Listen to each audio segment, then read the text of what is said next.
तो हम लोग पिछले क्लास में van der Waals gas equation पढ़ लिए थे। अब आगे का हेडिंग लिखिए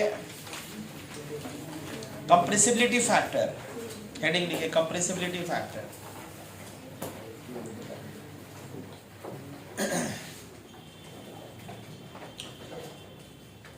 कंप्रेसिबिलिटी फैक्टर क्या होगा? कंप्रेसिबिलिटी फैक्टर को हम लोग Z से लिखते हैं। Z कंप्रेसिबिलिटी फैक्टर को Z से लिखेंगे। कंप्रेसिबिलिटी फैक्टर को हम लोग Z से लिखते हैं और Z क्या है? It is ratio of nRT by ratio of PV by nRT। Ratio of मतलब प्रेशर वॉल्यूम का प्रोडक्ट ऊपर बाई nRT। अगर मोल का वैल्यू 1 तक दे तो Z कितना होगा? PV नहीं, PV RT Z, या Z को हम लोग बोलते हैं V बाई V आइडियल, मतलब ये real volume by ideal volume का रेशियो भी Z होगा।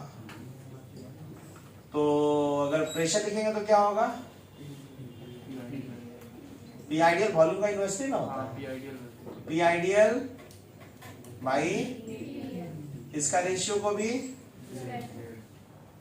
ठीक, कभी भी किसी क्वेश्चन में पूछा है कंप्रेसिबिलिटी फैक्टर निकालिए, अगर सब कुछ दिया है तो उसका रेशियो निकालिए, रेशियो आएगा तो Z आएगा, Z होगा उस गैस का कंप्रेसिबिलिटी फैक्टर। कभी ऐसा भी हो सकता है, इसका भी यूज हो सकता है ये वाला फॉर्मूला का। तो आइडियल वॉल्यूम अगर निकालना हो तो वॉल्यूम के लिए आपको क्या क्या चीज जानना जरूरी है? वॉल्यूम के लिए भाई कितना मोल का किस प्रेशर पे किस, तो PV इक्वल टू nRT से जो वॉल्यूम आएगा वो आइडियल वॉल्यूम निकाल दीजिए, उतना ही मोल का उसी प्रेशर उसी टेम्परेचर पे रियल गैस का वॉल्यूम होगा, उसका रखिए, दोनों का रेशियो जो आएगा वो प्रेशर भी दिया रहेगा तो आइडियल तो PV इक्वल टू nRT में आता है ना। और रियल आएगा कैसे भाई? तो आइडियल का वैल्यू कितना होता है? आइडियल का वैल्यू होता है P real plus n square, उसके हिसाब से रियल निकालिए, रखिए, दोनों का रेशियो Z होगा। ठीक, Z का वैल्यू कितना आएगा? अगर Z का value for ideal gas, ideal gas अगर हम लोग देखते हैं तो आइडियल गैस में क्या होगा बताइए? आइडियल गैस में Z कितना होना चाहिए? आइडियल गैस में Z तब ना PV इक्वल टू nRT होता है। तो आइडियल गैस में लिए बोल सकते हैं आइडियल गैस का Z वैल्यू 1 होगा। रियल गैस के लिए for real gas Z is not equal to, Z का वैल्यू 1 नहीं होगा, इसका मतलब है कि 1 से बड़ा होगा कि छोटा होगा? 1 से बड़ा भी हो सकता है, 1 से, इसका मतलब रियल गैस का Z वैल्यू 2 वैल्यू हो सकता है, 1 से बड़ा भी। लेकिन रियल गैस तो रियल मतलब क्या होता है? रियल मतलब ओरिजिनल, ओरिजिनल गैस तो एक ही ना होगा, उसका Z वैल्यू अलग अलग कंडीशन पे कभी 1 से छोटा हो जाएगा, कभी 1 से, है ना। तो Z वैल्यू अगर 1 से छोटा हो जाए, इसका एनालिसिस करते हैं, Z वैल्यू छोटा हो जाए अगर, तो इसका एनालिसिस करेंगे। Z वैल्यू 1 से छोटा का मतलब समझने का प्रयास करेंगे, रेशियो 1 से छोटा होगा, PV रेशियो 1 से छोटा होगा, तो एनालिसिस ना इसके रेशियो से समझते हैं, ज्यादा आसानी से समझ में आएगा। तो वॉल्यूम लेने के लिए कोई ना कोई वॉल्यूम अपने से ले लेते हैं, अंदाजा में कोई लेंगे तो कुछ समझ नहीं, एनालिसिस नहीं कर पाएंगे। तो हम लोग को भाई आइडियल वॉल्यूम कोई वैल्यू पता है, 22.4 पता है ना। 22.4 कितना मोल का है? 1 मोल का पता है। कब? तो इसका अगर हम लोग ध्यान रखिएगा, ये हम लोग को पता है 22.4 लीटर कब, ठीक है, 1 मोल का वॉल्यूम है कि नहीं HTP पे। इसको भी क्या लिखेंगे? ये मोलर वॉल्यूम है TB, ये HTP पे है तो ये भी, लेकिन कौन वॉल्यूम? दोनों का रेशियो लगाएंगे तो क्या होगा? 1 से कम होगा। 1 से कम कब हो सकता है? मतलब ये छोटा होगा। यानी एक लोगों नया चीज सीखे कि मोलर वॉल्यूम का वैल्यू 22.4 लीटर से छोटा होगा कब? NTP पे होगा कि नहीं? तो हम लोग को हमेशा याद था कि NTP पे मोलर वॉल्यूम छोटा भी होता है। कब होगा छोटा भाई? किसके लिए? रियल गैस के लिए। वो भी रियल गैस के लिए किस कंडीशन पे? जिस वक्त Z का वैल्यू है ना। तो 1 से छोटा, इससे कम होने का मतलब वॉल्यूम क्या हो गया? 22.4 लीटर से कम हो गया। तो वॉल्यूम 22.4 लीटर से कम होने का कारण सोचो तो एनालिसिस। वॉल्यूम ऑफ गैस क्या होता है? तो वॉल्यूम ऑफ फ्री स्पेस। तो मॉलिक्यूल वॉल्यूम माने वॉल्यूम कम गैस का मतलब फ्री स्पेस, तब ना वॉल्यूम घटा होगा। नहीं, वॉल्यूम घटने का कारण मॉलिक्यूल नजदीक नजदीक आ गया होगा। तो नजदीक नजदीक क्यों आएगा? प्रेशर तो एनटीपी पे ना बात कर रहे हैं। अरे भाई जिस प्रेशर टेम्परेचर पे इसको लीजिएगा उसी प्रेशर टेम्परेचर पे इसको ना लीजिएगा। लेकिन उसी प्रेशर टेम्परेचर पे वॉल्यूम कम गया, इसका मतलब मॉलिक्यूल प्रेशर 180 है, टेम्परेचर 273 है, मोल भी एक ही मोल है, फिर भी मॉलिक्यूल नजदीक नजदीक आया होगा तभी ना वॉल्यूम कम हो गया होगा। आइडियल में क्या था? मॉलिक्यूल मॉलिक्यूल के बीच में फोर्स ऑफ अट्रैक्शन नहीं था। तो मॉलिक्यूल नजदीक आने के कारण जरूर उसमें अट्रैक्टिव फोर्स काम कर रहा होगा उसको, पर ना अट्रैक्शन होकर मॉलिक्यूल कम होगा। प्रेशर तो चेंज हुआ नहीं, वॉल्यूम चेंज करने का मतलब प्रेशर चेंज होना। लेकिन इसको एचटीपी एनटीपी पे लेंगे, इसको दूसरा पे लेंगे तो सेमी गैस का अलग हो जाएगा क्या? यानी वॉल्यूम घटने का एक ही कारण हो सकता है, जरूर मॉलिक्यूल के बीच में कौन फोर्स काम करना शुरू करेगा। और रियल गैस में तो फोर्स ऑफ अट्रैक्शन होता ही है क्या? आइडियल गैस में मॉलिक्यूल रिलैक्स था, दूर दूर था, तो खाली जगह को वॉल्यूम से मिलाकर एनटीपी पे। लेकिन वही वॉल्यूम एनटीपी पे रियल गैस का जब जेड वैल्यू 1 से कम है तो भाई कम हो गया, इसका मतलब है जरूर बीच का स्पेस, तो बीच का वैल्यू मतलब कोई फोर्स नहीं है, तो मॉलिक्यूल नजदीक किस शर्त पे आ सकता है? यानी मॉलिक्यूल में फोर्स ऑफ अट्रैक्शन आ गया होगा, तभी ऐसा हो सकता है क्या? यहाँ पे लिख देंगे कि भाई मॉलिक्यूल में कौन फोर्स काम कर रहा होगा? तो अट्रैक्टिव फोर्स काम कर रहा होगा। Attractive force between gas molecule होगा ना? Attractive force between gas molecule, पक्का? गैस मॉलिक्यूल के बीच में अट्रैक्टिव फोर्स काम कर रहा है, और मॉलिक्यूल में अट्रैक्टिव फोर्स काम कर रहा है। आप चाहते हैं कि गैस को कंप्रेस करे तो आसानी से कंप्रेस होगा? नहीं होगा। गैस में अट्रैक्टिव फोर्स भी काम कर रहा है, आप कंप्रेस करिएगा तो आसानी से कंप्रेस होगा, मतलब मोर कंप्रेसिबल नहीं कर सकते हैं। यानी जेड वैल्यू जब 1 से कम होगा तो मोर कंप्रेसिबल लिख सकते हैं, मतलब गैस इज मोर कब मोर कंप्रेसिबल? अब मोर कंप्रेसिबल जब जेड का वैल्यू 1 से कम होगा। तो इतना आइडिया लगा ना? ये भी कितना बार आईडी में कितना बार पूछा होगा कि जेड वैल्यू कोई रियल गैस है, जेड वैल्यू लेस देन 1, ठीक, बोला मोलर वॉल्यूम एनटीपी पे कितना होगा? जो पढ़ा रहेगा थोड़ा बड़ा याद रहेगा उसको। एनटीपी जहां ध्यान आता है तो 22.4 के अलावा कुछ नहीं याद आता है, वही याद आता है। लेकिन लेस देन 1 होगा ना? आइडियल गैस का तो भाई एनटीपी पे 22.4 ही होता है। दूसरा कंडीशन में हम बोलेंगे कि जेड वैल्यू अगर 1 से बड़ा हो जाए तो भाई तो बड़ा हो जाएगा, तो फिर से रेशियो रखिए, यानी दोनों का रेशियो रखेंगे तो 1 से बड़ा हो जाएगा। 1 से बड़ा हो गया मतलब तो मोलर वॉल्यूम का वैल्यू मोर देन कब? एनटीपी एचटीपी पे। बताओ वॉल्यूम यहाँ से बढ़ गया, मतलब वॉल्यूम बढ़ने का मतलब मॉलिक्यूल दूर दूर हो गया। मॉलिक्यूल दूर दूर होने का मतलब रिपल्सिव फोर्स काम कर रहा होगा। रिपल्सिव फोर्स काम कर रहा होगा तो गैस को कंप्रेस करना आसान नहीं होगा। तो भाई रियल गैस मतलब ओरिजिनल गैस किसी समय में अट्रैक्टिव फोर्स काम करता है, किसी समय में रिपल्सिव फोर्स काम करता है।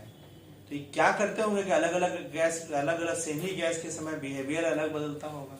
किस कंडीशन पे जेड वैल्यू 1 से कम होगा, किस कंडीशन पे जेड वैल्यू 1 से बताना पड़ेगा ना। रियल गैस मतलब रियल मतलब एक्चुअल गैस। एक्चुअल गैस तो एक ही है। ये नहीं बोलिएगा कि रियल गैस आर 2 टाइप्स, एक जेड छोटा वाला एक जेड बड़ा वाला, वैसा नहीं। रियल गैस मतलब रियल गैस, उसी का जेड वैल्यू कभी 1 से छोटा होता है, कभी 1 से। तो यहाँ क्या लिखेंगे भाई? कौन फोर्स? रिपल्सिव फोर्स काम कर रहा होगा, तो रिपल्सिव फोर्स काम करेगा तो लेस कंप्रेसिव होगा ना, ठीक। कंप्रेसिबिलिटी फैक्टर में आप इसको पहले लिख लीजिए। कंप्रेसिबिलिटी फैक्टर डेफिनेशन कुछ नहीं है, तो डेफिनेशन क्या लिखेंगे हम लोग? It is ratio of PV by NRT, ratio लगा दीजिए, या ratio of V real by V ideal, ratio of this. यही है डेफिनेशन, कुछ लिखने का नहीं, मैथमेटिकल डेफिनेशन।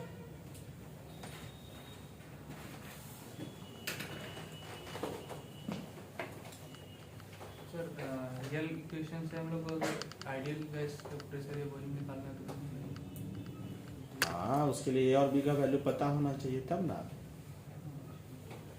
नहीं निकाल लेंगे? निकाल देंगे। रियल प्रेशर पता है आपको और ए और बी का वैल्यू पता है, तो करेक्शन वाले फॉर्मूला रख दीजिएगा, इससे आइडियल वॉल्यूम आ जाएगा।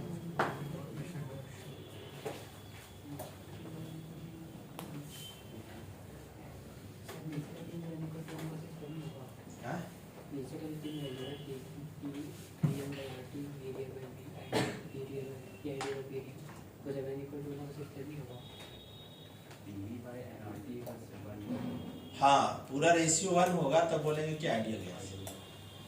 प्रेशर वॉल्यूम का प्रोडक्ट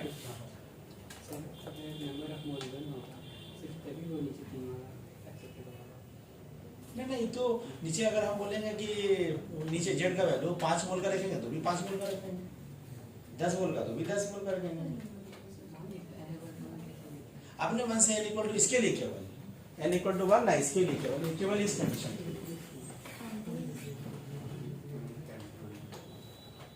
n इक्वल टू 1 केवल इसके लिए 5 मोल का लिखेंगे तो भी 5 मोल का वॉल्यूम, 10 मोल का तो 10 मोल का, ये एनटीपी पे थे भी एनटीपी पे, 100 डिग्री पे थे भी 100 डिग्री पे।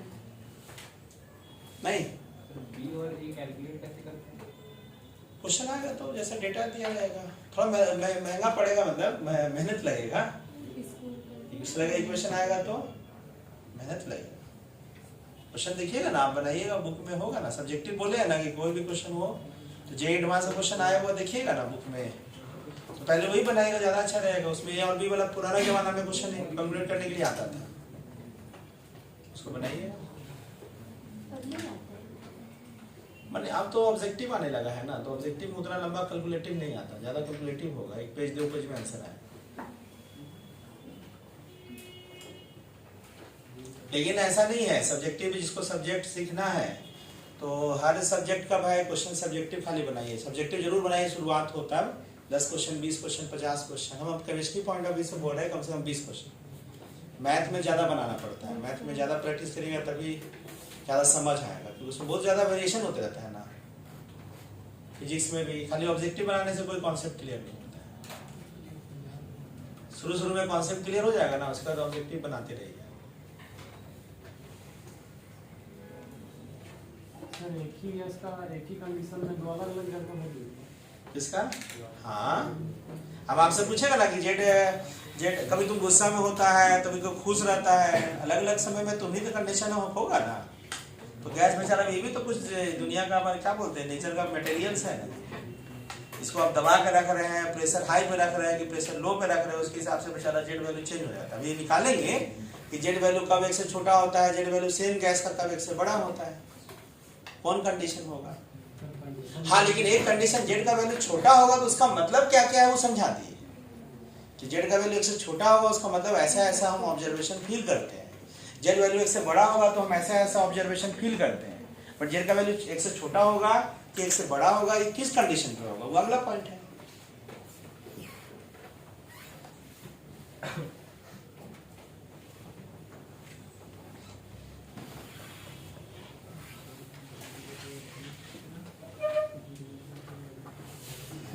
तो जेड वैल्यू 1 से छोटा है या 1 से बड़ा है, उसके लिए हम लोगों को निकालने के लिए ना वैन डर वाल गैस इक्वेशन लिखते हैं।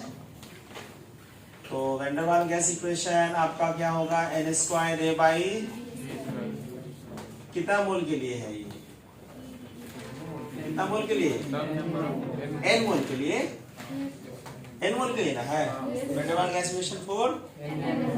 तो इसको आसान कर देते थोड़ा सा, 1 मोल के लिए फॉर 1 मोल, आसान कर दी, मतलब एक का वैल्यू टेंशन दे रहा होगा। तो 1 मोल के लिए लिखेंगे तो क्या होगा, a बाई भी लिख रहा है Vn, ये लिखना पड़ेगा ना, और यहाँ Vm RT। अब इसको हम लिख रहे हैं कि जो रियल गैस है, मतलब टिपिकल रियल गैस, मतलब अधिकांश रियल गैस ऐसी होता है, जैसे हाइड्रोजन हीलियम एक्सेप्शनल है जिसका ये वैल्यू हमेशा 0 होता है, हाइड्रोजन हीलियम, क्योंकि उसमें फोर्स ऑफ अट्रैक्शन नेग्लिजिबल होता है हमेशा।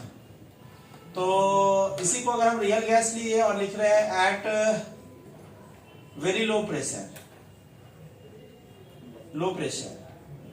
तो बताओ लो प्रेशर में इन दोनों में कौन नेग्लिजिबल होता था? लो प्रेशर में कौन नेग्लिजिबल? कोई बोल रहा है ए, कोई बोल रहा है बी। अरे लो प्रेशर में बोले तो बी होता है, और ए कब होता है? याद करिए, दोनों कब होता है? लो प्रेशर हाई टेम्परेचर पे होता है ना। तो लो प्रेशर पे इसको नेग्लेक्ट करेंगे, इसको क्यों नहीं करेंगे कि प्रेशर खुद कम है, ये भी थोड़ा बड़ा कम है, तो कम में तो कंपरेबल होता है ना, नहीं? और प्रेशर लो रहेगा तो वॉल्यूम ज्यादा में मॉलिक्यूल का वॉल्यूम तो नेग्लेक्ट कर ही सकते हैं।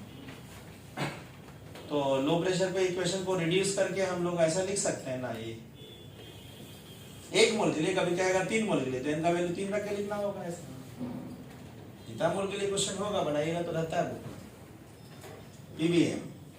1 मोल में थोड़ा सा हम आसान हो जा रहा है, तो आसान से समझ लेंगे तो हार्ड तो प्रोसेस वही ना होगा, पैटर्न खाली लिखने में थोड़ा भारी भारी फील होगा, बाकी तरीका तो वही होगा। मल्टीप्लाई कर लीजिए तो क्या होगा जी, पीबी प्लस वीएम आरटी, दोनों साइड आरटी आरटी से डिवाइड कर दीजिए। हम लोग निकालना चाहते हैं कि जेड वैल्यू 1 से कम कब होता है, तो दोनों साइड आरटी आरटी से डिवाइड कर देंगे, यहाँ भी आरटी, यहाँ भी आरटी, यहाँ भी आरटी, तो ये क्या हो जाएगा? जेड ना, इसी को ना जेड बोलते हैं। ये हो गया जेड, तो ये क्या होगा? 1, ये क्या होगा? ये 1 हो गया, और इसको उधर लेके माइनस, को प्लस है तो उधर, तो माइनस क्या होगा? आरटी बी एम नहीं हुआ। तो बताओ जेड वैल्यू 1 के बाद 1 में कुछ माइनस हो रहा है ना जी। हर गैस का ये वैल्यू, तो हर गैस का एक वैल्यू अलग अलग होगा, तो सेम टेम्परेचर प्रेशर भी जेड का वैल्यू सब गैस का अलग अलग होगा। जिसका वैल्यू ए का वैल्यू बड़ा होगा उसमें जेड का वैल्यू छोटा होगा, नहीं? ठीक है ना। तो बताओ 1 से माइनस हुआ मतलब क्या हुआ? मतलब आप बोल सकते हैं कि that is Z value less than 1 कब हो रहा है? Low pressure. मैंने वही रियल गैस को लो प्रेशर पे रखिएगा तो जेड का वैल्यू 1 से कम होगा। 1 से कम होगा इसका मतलब है जो कंडीशन क्या बताया, मोलर वॉल्यूम एचटीपी पे अट्रैक्टिव फोर्स काम कर रहा होगा, मोर कंप्रेसिबल होगा, ऐसे सोच सकते हैं ना। अच्छा, इसी को आगे बढ़ाते बढ़ाते ध्यान रखिएगा, दूसरा कंडीशन पे हम हाई प्रेशर कर दिए, बीच में लो प्रेशर नहीं किए। देखो गौर करना, एक चीज और यहाँ पे, इससे पहले एक चीज जरा सा बता दें, क्योंकि हम वेरिएशन किसके साथ बता रहे हैं? प्रेशर के साथ। तो वॉल्यूम अगर यहाँ पे है तो हम अगर लिखना चाहे ऐसे ही, तो वॉल्यूम यहाँ है तो प्रेशर कहाँ होगा? ऊपर होगा। तो लिखने के लिए आप लिख सकते हैं ना 1 माइनस एपी बाई, है ना। अब प्रेशर बढ़ाएंगे, बताओ मतलब प्रेशर बढ़ा के देखते हैं, तो प्रेशर बढ़ाने से जेड पे क्या फर्क पड़ेगा? माइनस होगा ना। और प्रेशर बढ़ाएंगे, और प्रेशर बढ़ाएंगे, और प्रेशर बढ़ाएंगे, नोट वैल्यू, क्योंकि प्रेशर बढ़ाते बढ़ाते रेंज क्या रहना चाहिए, यानी कि बढ़ाते बढ़ाते हाई हो गया प्रेशर, अभी हाई प्रेशर पे तो वैलिड नहीं होगा।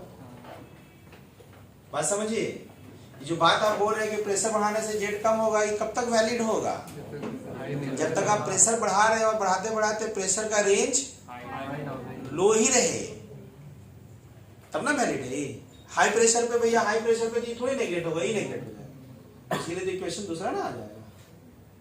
इसका मतलब है कि प्रेशर बढ़ाने से जेड वैल्यू कम होगा, ये कम होगा, ये हमेशा कंडीशन अप्लाई। कब तक प्रेशर बढ़ाते रहेंगे भाई? लो प्रेशर एक वैल्यू थोड़ी है, लो प्रेशर एक रेंज ऑफ प्रेशर होता होगा, नहीं? एक रेंज 0 प्रेशर से 10 का पावर -3 एटीएम प्रेशर, ऐसा कुछ होता होगा, वहां के लिए ना वैलिड है। समझ रहा है बाबा? थोड़ा अभी समझ में आया। अरे भाई प्रेशर बढ़ाएंगे तो माइनस होगा, तो समझ रहे हैं ना। लेकिन प्रेशर बढ़ाते बढ़ाते हाई प्रेशर होगा तो उस कंडीशन पे वैलिड होगा ही नहीं ना, क्योंकि हाई प्रेशर पे बी थोड़ी नेगलेक्ट होगा, वहां तो ए नेगलेक्ट होगा, इक्वेशन तो दूसरा आ जाएगा। ठीक, एक कंडीशन होगा eight low pressure, low pressure range में जेड का वैल्यू ऐसे होगा। अब इसी में हम दूसरा लिख रहे हैं हाई प्रेशर। लो, वेरी लो से हम लो छोड़ दिए, लो पे तो आइडियल जैसा बिहेव करता है, ये है लो प्रेशर एंड हाई प्रेशर में कौन नेगलेक्ट होगा बताइए? ई नेगलेक्ट होगा? नहीं ई नेगलेक्ट होगा? नहीं। हाई प्रेशर पे ई नेगलेक्ट क्यों नेगलेक्ट होगा? क्या सोचने बोले थे? बहुत ज्यादा रहेगा तो छोटा मोटा वैल्यू नेगलेक्ट नहीं। इसको ऐसे लिख दीजिए, आप बताइए तो यहाँ पे मल्टीप्लाई कर लीजिए, पीबीएम पीबी बाई दोनों साइड आरटी आरटी से डिवाइड कर लीजिए, तो आरटी से डिवाइड करेंगे तो जेड और ई 1 और इधर जाके प्लस पीबी बाई। तो बताइए तो 1 में कुछ ऐड हो रहा है, जेड का वैल्यू 1 से बड़ा हो रहा है, मतलब ये हाई प्रेशर पे कब? वही रियल गैस है, देखो अलग थोड़ी है, वही गैस है ना। तो वही बने जो अधिकांश रियल गैस होता है, उस रियल गैस में जेड वैल्यू, अब इसी पर जेड वैल्यू कभी ना कभी 1 आया होगा। Real gas behave as ideal gas at low pressure and high temperature. तो लो 1 से कम भी हुआ, 1 से ज्यादा भी हुआ, 1 से 1 भी हुआ। चलिए वेरी करना पड़ा किसको? प्रेशर वेरी करने से वेरी हो रहा है। अगर हम ग्राफ प्लॉट करें, ग्राफ अगर हम सोचिए, ग्राफ प्लॉट करने के लिए सबसे पहला कंडीशन क्या है? कौन एक्सिस पे किसको लिए हैं, तो पहले ग्राफ प्लॉट करेंगे। हम अगर भाई दिखाना चाह रहे हैं कि भाई यहाँ पे y कोऑर्डिनेट पे हम z ले रहे हैं, z मतलब कंप्रेसिबिलिटी फैक्टर, और x एक्सिस पे हम लोग ले रहे हैं प्रेशर ले रहे हैं, प्रेशर के साथ वेरिएशन करना चाहते हैं। शुरू यहाँ पे कौन प्रेशर होगा? 0। यहाँ पे प्रेशर क्या होगा? 0 कौन कैटेगरी में रखेंगे? श्रुति आज नहीं आई है। 0 कौन कैटेगरी में प्रेशर होगा? लो में। तो लो में यहाँ से नहीं सोचेंगे। अब बताओ यहाँ पे भाई प्रेशर है तो प्रेशर क्या रख दीजिए यहाँ? 0। जेड यहाँ 0 है तो 0 रखिएगा ना। जेड कितना? ग्राफ कहाँ से शुरू होगा? यहाँ से, ओरिजिन शुरू होगा। 1 यहाँ पे मान लीजिए यहाँ से शुरू होगा। उसके बाद बताओ यहाँ से 0 प्रेशर से कोई एक रेंज होगा लो प्रेशर का, मॉडरेट आया होगा, फिर हाई आया होगा। पहले लो प्रेशर में सोचेंगे तो क्या होगा बताइए? जैसे जैसे प्रेशर बढ़ रहा है वैसे वैसे ग्राफ नीचे, स्लोप कितना है ना? जिसका ए वैल्यू ज्यादा होगा उसका जेड वैल्यू उतना कम होगा। स्ट्रेट लाइन मतलब ग्राफ अगर लिखेंगे यहाँ से शुरू होगा तो ग्राफ ऐसे और ऐसे, 2 ग्राफ मान लिया ऐसे लिख रहे हैं। ज्यादा देर तक ऐसे नहीं चलेगा क्योंकि बढ़ते बढ़ते प्रेशर हाई हो जाएगा, तो जिससे आप सोच रहे हो इक्वेशन ही वैलिड नहीं हुआ है ना। एक रेंज तक नीचे कहां तक जाएगा? जहां तक प्रेशर लो में कहलाएगा, फिर क्या होगा?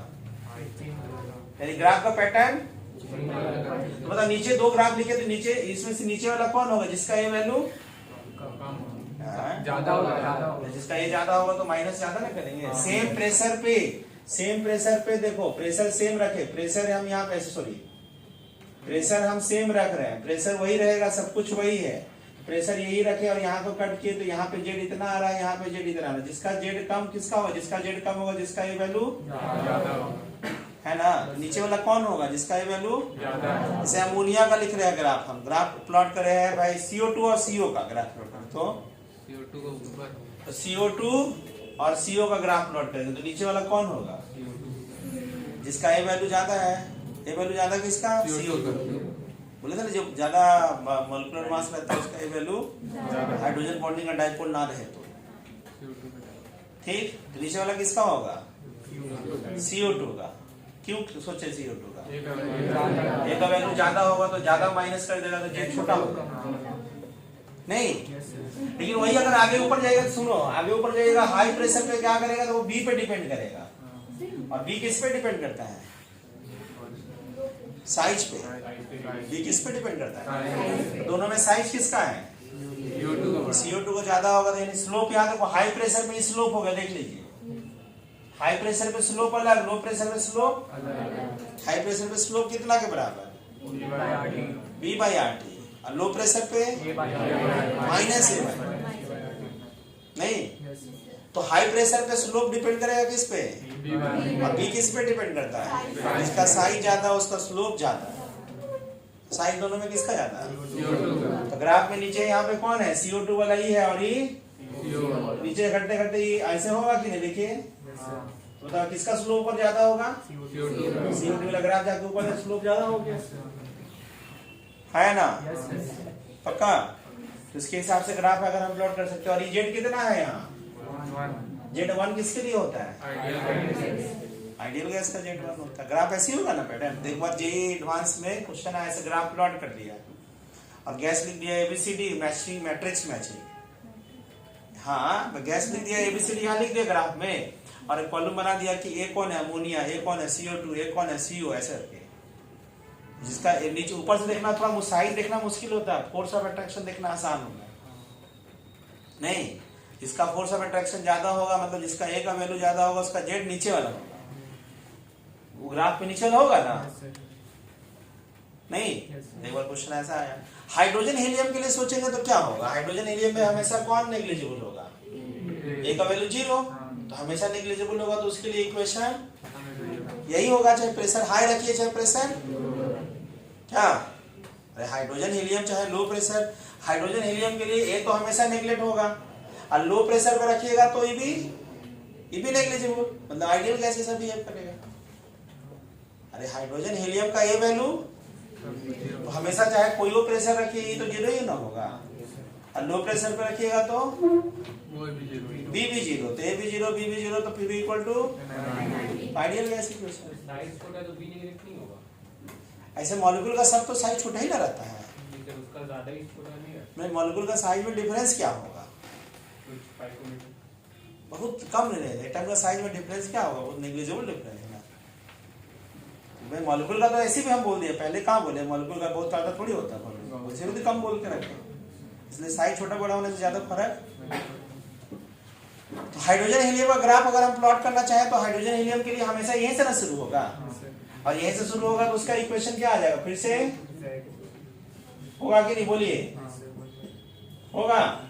और स्लोप क्या दिख रहा है आपको, PV बाई कौन सा स्लोप, हाई प्रेशर पे स्लोप, किसके किस बीच में ग्राफ होगा, तो Z और P के बीच में, तो हाई प्रेशर पे स्लोप B बाई, और हाइड्रोजन हीलियम के लिए हमेशा ग्राफ यहीं से शुरू होगा, चाहे प्रेशर हाई रहे चाहे, पर ग्राफ हम लोग कहाँ से शुरू करते हैं, कौन प्रेशर से, 0 से, प्रेशर 0 रख दीजिए तो Z, फिर धीरे धीरे बढ़ाइए तो कभी नीचे जाने का चांसेस है, हाइड्रोजन हीलियम का ग्राफ हमेशा यहाँ से शुरू होगा ऊपर ही जाएगा। तो हाइड्रोजन हीलियम का ग्राफ में बताइए ऐसे होगा, बताओ तो किसका साइज छोटा है, हाइड्रोजन और हीलियम में, हाइड्रोजन का साइज छोटा है तो उसका स्लोप कम होगा, तो नीचे वाला कौन होगा, ऊपर वाला कौन होगा, तो हाइड्रोजन और ही होगा ना, ठीक ग्राफ हो गया। तो क्वेश्चन क्या क्या पूछेगा, एक तो ग्राफ से पूछ देगा, ऊपर से पूछेगा ना, क्वेश्चन पूछेगा कि compressibility factor Z, compressibility factor Z का वैल्यू हाई प्रेशर पे लो प्रेशर पे कितना होगा, तो आप ये याद रख लेना कि लो प्रेशर पे ओरिजिनल तो ये है, तो हम आपको ग्राफ के हिसाब से सोचने बताएं, और हाई प्रेशर पे कंप्रेसिबिलिटी फैक्टर इतना होता है, होगा ना। तो ये सब याद रखने का चीज है, स्लोप कितना होता है ये याद रखेगा तो स्लोप भी पता रहेगा। कभी कभी स्लोप दे देगा कि भाई ग्राफ प्लॉट किया गया Z और P के बीच में, तो स्लोप का वैल्यू दे दिया इतना, स्लोप 30 डिग्री, स्लोप का वैल्यू दे दिया कुछ, इतना प्रेशर इतना टेम्परेचर पे, then calculate the size of radius of the gas molecule, तो स्लोप के वजह से कौन निकलेगा, और B निकलेगा, तो B क्या होता है 4 × 4/3 πr³ × n, तो निकालना पड़ेगा कैलकुलेशन, लिखिए।